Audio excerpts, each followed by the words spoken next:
क्या ब्राह्मण समाज अपनी बेटी की शादी दलितों से करेगा? पहली बात बता दूं पत्रकार महोदय, हमारे यहाँ शादी ऐसे ही नहीं हो जाती कि एक अंबेडकर जी की मूर्ति रखी है और फोटो रखी है और शादी हो गई।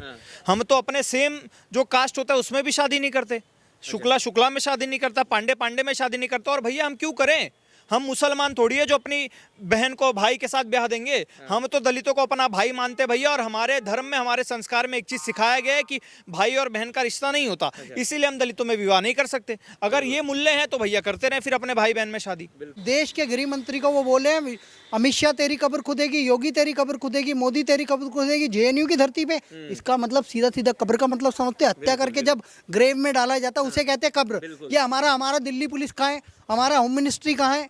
ये तो इनको कार्रवाई करनी चाहिए। इन गद्दारों को बढ़ावा कौन दे रहा है? उमर खालिद वहाँ से निकलता है, जिन्ना वाली आज़ादी के नारे वहाँ लगते हैं, तकरीर वहाँ पे दी जाती है और वहाँ कहा जाता है अफजल हम शर्मिंदा, तेरे कातिल जिंदा है। अफजल गुरु कौन था जिसने संसद पे हमले की साजिश रची थी और सुप्रीम कोर्ट ने उन्हें सजा दी थी? मतलब सुप्रीम कोर्ट क्या कर रहा है? अफजल हम शर्मिंदा, तेरे कातिल जिंदा, मतलब सुप्रीम कोर्ट वालों की हत्या करोगे तुम। और ये नारा किसने लगाया था? उमर खालिद ने, कन्हैया कुमार के नेतृत्व में। हमें समझना पड़ेगा ये बात कि जेएनयू में बैठे गद्दार जो कहते हैं ब्राह्मणवाद से आज़ादी, मनुवाद से आज़ादी है, ब्राह्मण भारत छोड़ो, बढ़िया भारत छोड़ो, ये देश के गद्दार उन्हीं के टैक्स पे पल रहे हैं। पंडित जवाहरलाल नेहरू के नाम से वो यूनिवर्सिटी है, जेएनयू, जवाहरलाल नेहरू यूनिवर्सिटी। और एकमात्र ऐसा नेता इस देश में रहा है पंडित जवाहरलाल नेहरू, जो पंडित लगाता था नहीं, वो पंडित बीफ भी खाता था। ब्राह्मण स्वर्ण समाज ही टारगेट क्यों?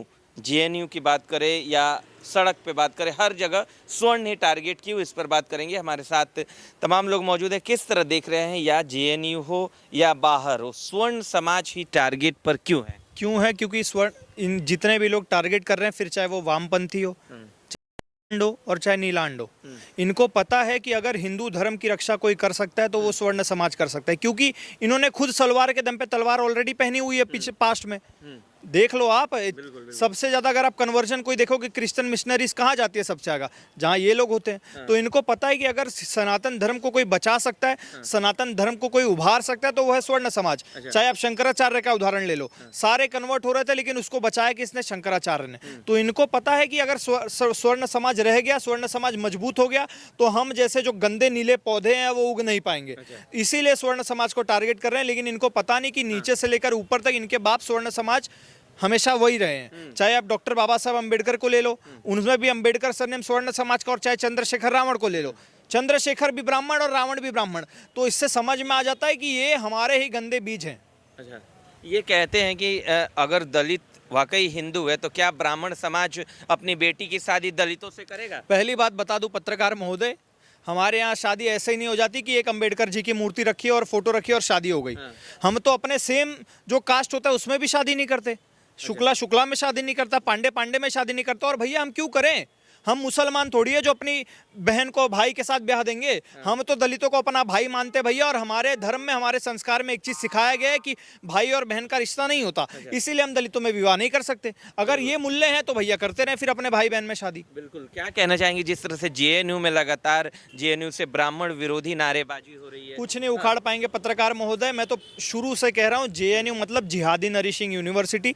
जेएनयू हुई वो धरती है जहाँ से भारत तेरे टुकड़े होंगे इंशाल्लाह इंशाल्लाह, अफजल हम शर्मिंदा है, तेरी कातिल चिंदा है, ब्राह्मण ठाकुर तेरी कब्र खुदेगी, और मोदी योगी तेरी कब्र खुदेगी, और नॉर्थ ईस्ट को तोड़ने की बातें, ये सब चीजें जेएनयू से हुई है। लेकिन इनको ये भी चीज पता होनी चाहिए कि भैया तुम जिसमें पढ़ रहे हो ना जेएनयू, वो भी एक पंडित का ही है, पंडित जवाहरलाल नेहरू यूनिवर्सिटी। बीएचयू आप देख लो, वो भी एक पंडित की है। तो भैया हम ही पालने वाले भी तुम्हें हम ही अपने टेम्पल इकोनॉमी से पाल रहे हैं, और तुम्हें पढ़ाने लिखाने वाले भी हम ही है। तो अपने बाप से ज्यादा मत उलझो, क्योंकि अगर हमने एक लाइन ऐसे खींच दी ना तो भैया तुम खाने के लिए मर जाओगे। सिंपल सी बात है। और मैं सरकार से अनुरोध करना चाहूंगा कि अगर आपके बस की बात नहीं है जेएनयू को सुधारना, तो एक बार बोल दो भैया कि हम आधे घंटे के लिए जेएनयू को बजरंग दल के और विश्व हिंदू परिषद के हवाले कर रहे हैं। उसके बाद आप देखो जेएनयू का इतने अच्छे से तरीके से साफ सफाई करेंगे। ये जो नीलांड है ना, उनको नीला हार्पिक डालकर ही मारेंगे। हाँ, बस हमारे हाथ में दे तो सही।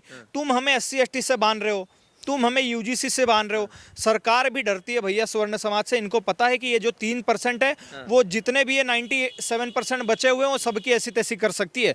इसीलिए सरकार को भी डर है। तो मैं सरकार से कहना चाहूंगा भैया आपको डरने की जरूरत नहीं है, क्योंकि आपको हमने ही बैठाया है। एक बार हमें थोड़ा सा ढील दे दो, उसके बाद देखो जितने ना वो सब भागते फिरेंगे। किस तरह देख रहे हैं? लगातार आप भी देख रहे होंगे कि ये वीडियो जा रहे हैं जिसमें ये जो दलित समाज के ये किसी का जनेऊ चेक कर रहे हैं, किसी का चश्मा चेक कर रहे हैं। क्या अब वो दिन आ गया है कि इस देश में जनेऊ और चश्मा चेक किया जनेऊ और चश्मा तो चेक कर रहे हैं, क्योंकि इनको पता है कि स्वर्ण समाज जो है वो दलित समाज को अपना भाई मानता है, अपना बंधु मानता है, कुछ नहीं करेगा। कांड में दम होना तो जाके एक बार जो है उनका वो चेक करें ना, नीचे वाला कटा हुआ वो तो चेक नहीं कर रहे हो तुम, टोपी तो चेक नहीं कर रहे हो। इनकी बहन बेटियों की इज्जत लूट रहे हैं मुल्ले, चाहे आप देख लो बंगाल में देख लो, कश्मीर में देख लो, पाकिस्तान में देख लो, बांग्लादेश में देख लो।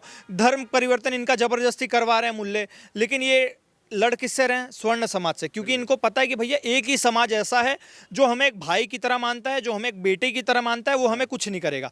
तो बेटा वो गलत फहमी में मत रहना। हिंदू को अगर हम बचा सकते हैं भैया, तो अपने समाज को तो बिल्कुल बचा सकते हैं। जिस दिन घड़ा अगर भर गया और ओवरफ्लो होने लगा, उस दिन परशुराम आपको दिख जाएगा। बिल्कुल। आप क्या कहना चाहेंगे जिस तरह से हिंदू ही हिंदू का दुश्मन बन गया है इस वक्त? देखिए, हिंदू का दुश्मन नहीं बना है, ये बनाने की कोशिश की जा रही है। इस समय दलितों का सबसे बड़ा नेता कौन है? काशीराम थे, काशीराम के बाद कौन आया? मायावती। मायावती के सलाहकार कौन है? सतीश चंद्र मिश्रा। आप सोच के देखिए, सतीश चंद्र मिश्रा के अलावा भी जब मायावती बयान देती है तो यूजीसी के खिलाफ बयान देती है कि कोई भेदभाव नहीं होना चाहिए। ब्राह्मणों के साथ खड़ी है वो, सवर्ण समाज के साथ खड़ी है वो, समझ रहे हो? और उसके अलावा एक बंदा नगीना से आता है, एक सांसद, उसकी बात पे क्या हम भरोसा कर ले? क्या समाज भरोसा कर ले? नहीं। उसकी राजनीतिक महत्वाकांक्षा है, लेकिन देश को बांटने की नहीं, जोड़ने की ज़रूरत है।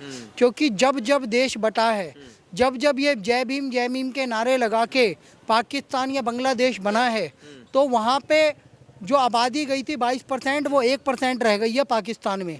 वहाँ पे मेघवाल जाति, दलित जाति समाप्त हो गई है, या तो कन्वर्ट कर दी गई है, या भारत में वापस आ गए हैं, या मार दिए गए हैं। ये हुआ उनके साथ, और गिने चुने लोग वहाँ बचे हैं। अभी आपने रिंकू दास, उसकी हत्या हुई, वो देखा, वो भी दलित था। तो दलितों पे तो अत्याचार ही हुआ, पर ये लोग नहीं खड़े हो रहे। ये चंद्रशेखर रावण का एक बयान दिखा दो कि इसने दलितों के साथ खड़ा हुआ हो, लेकिन ये अपनी राजनीतिक महत्वाकांक्षा के चलते कभी ब्राह्मणों को, कभी राजपूतों को, कभी बड़ियों को टारगेट करता है, या कोई भी सवर्ण समाज विरोधी मुद्दा है उसे उठाता है और कुल मिला के एजेंडा चलाता है। मैं तो सवर्ण समाज से कहूँगा कि ऐसे लोगों पे पत्थर ना मारे, ये वो कीचड़ है जो तुम्हारे ऊपर उछल के आएगा। और तुम्हें कभी भी एक उदाहरण दिया जाता है कि सुअर से लड़ाई लड़नी है तो कीचड़ में उतरना पड़ेगा, कपड़े आपके गंदे होंगे। तो मैं कहूँगा इनको बढ़ावा मत दो, इनकी चर्चा मत करो। ज़्यादा चर्चा करोगे तो खर्चा तुम्हारा होएगा। स्पष्ट कह देता हूँ कि चाहे वो जेएनयू छाप गद्दार हो, चाहे वो ये नीले कबूतर हो, ये देश को भ्रमित कर रहे हैं। इनकी संख्या संसद तक नहीं है, विधानसभा तक नहीं है। आप लोग इनको बढ़ावा देके वहाँ तक पहुँचा दोगे। Out of side means out of mind. इनकी चर्चाएं बंद की जाएं, इनकी तरफ देखना बंद किया जाए, इनका बॉयकॉट किया जाए। इस देश के know your enemy know your heroes. आप भगवाधारी योगी आदित्यनाथ का समर्थन करें, उनकी ज़्यादा चर्चा करें, उनको प्रधानमंत्री बनाने की सोचें। योगी आदित्यनाथ जैसे और नेता खड़े करें, हिमंता बिस्वा जैसे नेता खड़ा करें, और उसके बाद ये सब दब के रह जाएंगे, थक के रह जाएंगे। आप इनको बिल्कुल अवॉइड कर दीजिए अपने माइंड से। पत्रकार महोदय, मैं आपसे भी रिक्वेस्ट करूंगा, बिल्कुल, जरूर। आप इनका बॉयकॉट करें। नहीं, बात बायकॉट क्या बात से करें, लेकिन जब उस यूनिवर्सिटी से ब्राह्मणों के खिलाफ नारेबाजी निकलेगी, मोदी अमित शाह के खिलाफ नारेबाजी निकलेगी, तो क्या उस चीज को बाहर ना निकाला जाए? वो नारा नहीं है, वो सीधा सीधा देशद्रोह है। इस देश के गृह मंत्री को वो बोले हैं, अमित शाह तेरी कब्र खुदेगी, योगी तेरी कब्र खुदेगी, मोदी तेरी कब्र खुदेगी जेएनयू की धरती पे। इसका मतलब सीधा सीधा कब्र का मतलब समझते हैं? हत्या करके जब ग्रेव में डाला जाता है उसे कहते हैं कब्र। ये हमारा दिल्ली पुलिस कहाँ है, हमारा होम मिनिस्ट्री कहाँ है? ये तो इनको कार्रवाई करनी चाहिए। इन गद्दारों को बढ़ावा कौन दे रहा है? उमर खालिद वहाँ से निकलता है, जिन्ना वाली आज़ादी के नारे वहाँ लगते हैं, तकरीर वहाँ पे दी जाती है, और वहाँ कहा जाता है अफजल हम शर्मिंदा, तेरे कातिल जिंदा है। अफजल गुरु कौन था जिसने संसद पे हमले की साजिश रची थी और सुप्रीम कोर्ट ने उन्हें सजा दी थी? मतलब सुप्रीम कोर्ट क्या कर रहा है? अफजल हम शर्मिंदा, तेरे कातिल जिंदा, मतलब सुप्रीम कोर्ट वालों की हत्या करोगे तुम। और ये नारा किसने लगाया था? उमर खालिद ने, कन्हैया कुमार के नेतृत्व में। हमें समझना पड़ेगा ये बात कि जेएनयू में बैठे गद्दार जो कहते हैं ब्राह्मणवाद से आज़ादी, मनुवाद से आज़ादी, या ब्राह्मण भारत छोड़ो, बढ़िया भारत छोड़ो, ये देश के गद्दार उन्हीं के टैक्स पे पल रहे हैं। पंडित जवाहरलाल नेहरू के नाम से वो यूनिवर्सिटी है, जेएनयू जवाहरलाल नेहरू यूनिवर्सिटी, और एकमात्र ऐसा नेता इस देश में रहा है पंडित जवाहरलाल नेहरू, जो पंडित लगाता था नहीं वो पंडित बीफ भी खाता था। वो देश से गद्दारी भी करता था, अंग्रेजों की गोदी में बैठता था, देश का बंटवारा करवाया, मैं उससे डिसएग्री करता हूँ। लेकिन अगर कोई बंदा ब्राह्मण वर्ग में जन्म ले लिया है और अपने आगे पंडित लगाता है, एजेंडा बाज था, उस यूनिवर्सिटी का नाम बदलो, चाणक्य के नाम पे रखो, नेताजी सुभाष चंद्र बोस के नाम से रखो, और इन गद्दारों की कोई संख्या नहीं है, टुकड़े टुकड़े गैंग है, अर्बन नक्सल है, इनका बॉयकॉट करो। मैं कह रहा हूँ स्पष्ट, out of side means out of mind. जी धन्यवाद।